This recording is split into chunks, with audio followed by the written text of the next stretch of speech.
Apa kabar? Semoga saja baik ya.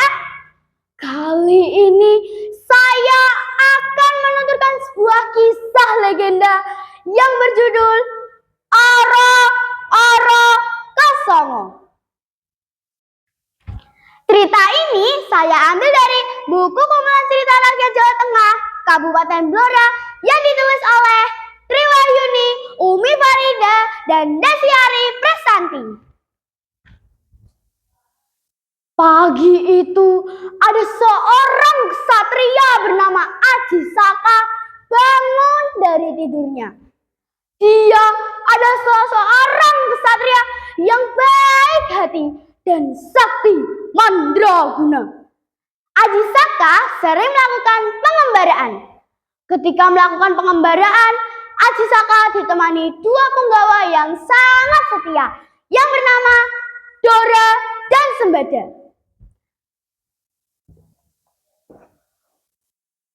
Ketika ingin melanjutkan pengembaraannya, Sembada meminta izin kepada Aji Saka untuk betapa di Pulau Majeti. Aji Saka mengizinkan Sembada sambil memberikan keris pusakanya serta berpesan, "Sembada, jaga keris ini baik-baik. Jangan kau berikan kepada siapapun kecuali aku sendiri yang meminta." Setelah itu, Aji Saka melanjutkan pengembaraannya bersama Dora. Sampai suatu ketika mereka tiba di wilayah kerajaan Medang Gamelan yang dipimpin oleh raja yang bengis dan kejam yang bernama Prabu Dewata Cengkar.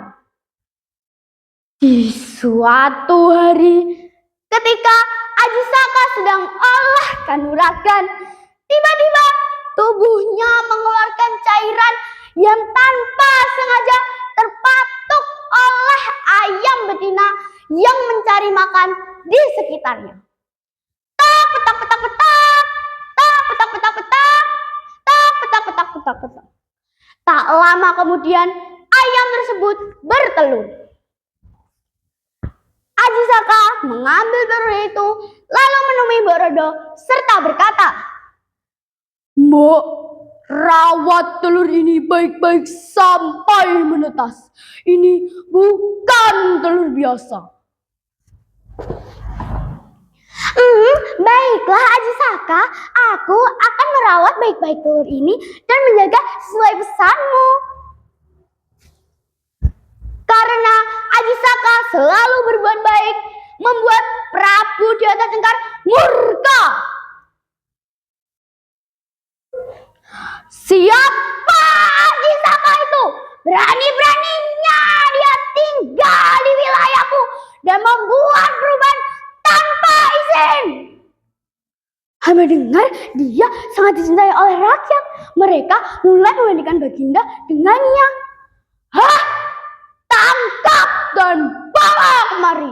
Aku akan menghancurkannya dengan kekuatanku sendiri." Mendengar tantangan dari Prabu Dewata Cengkar, Aji Saka menyuruh Dora untuk menemui Sembada agar meminta keris pusakanya. Aji Saka lupa bahwa dia sudah berpesan kepada Sembada jangan memberikan keris itu kepada siapapun kecuali Aji Saka sendiri yang meminta. Karena kejadian itu terjadilah peperangan antara Dora dan Sembada yang mengakibatkan keduanya meninggal. Dan karena peristiwa itu terciptalah aksara Jawa. Ana caraka data sawala pada jayanya maga bathanga. Singkat cerita, Aji Saka meladeni tantangan Prabu Dewata Cengkar dan Aji Saka mampu mengalahkannya.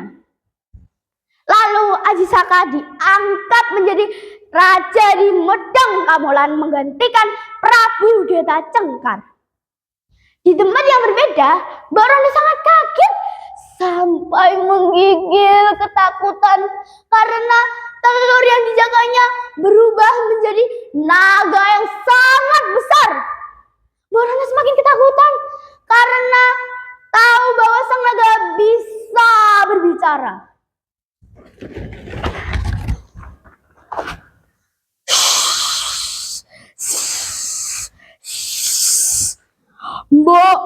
Mbak yang selalu merawatku, tahukah siapa ayahku?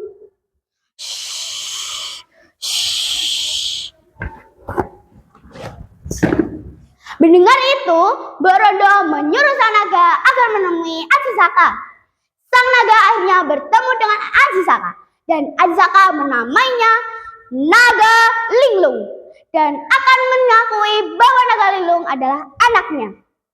Namun, untuk bisa berubah wujud menjadi manusia, Naga Linglung masih diminta bertapa oleh Ajisaka di Oro-Oro atau tempat yang sangat luas yang ada di Medang Kamolan. Hari berganti hari, bertahun-tahun, sang naga betapa hingga tubuhnya keras menyerupai batang kayu. Hingga ada 10 anak pengembala yang mencari tempat berteduh karena hujan yang sangat lebat. Mereka akhirnya menemukan sebuah gua.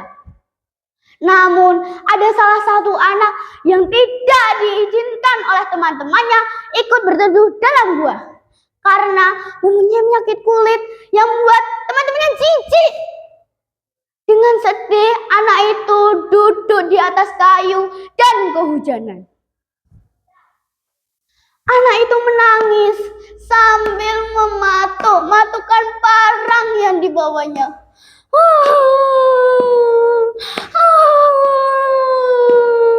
Malang sekali nasibku. Namun, alangkah terkejutnya dia. Tiba-tiba kayu itu mengeluarkan cairan merah yang berbau amis menyerupai darah. Bersama dengan sang naga yang ekornya terasa terpatuk oleh benda tajam. Naga itu mengeluarkan tubuhnya dan menelan apa saja yang ada di dalam mulutnya. Karena kejadian tersebut, anak itu lari terbirit-birit sambil berteriak, "Tolong! Tolong! Teman-temanku dimakan naga! Tolong!" Dan karena kejadian tersebut sangat menggegerkan warga, maka tempat Naga Linglung menelan 9 anak dinamakan Oro-Oro Kesongo, yang artinya tempat menelan 9 anak. Nah, demikian kisah legenda yang bisa saya tuturkan. Apa ya pesan moralnya? Dengarin ya. Pesan moralnya adalah kita tidak boleh sombong dan harus berbuat baik kepada sesama, serta cintai alam serta warisan budaya. Saya Sekar Ayu Kedaton, terima kasih. Salam literasi.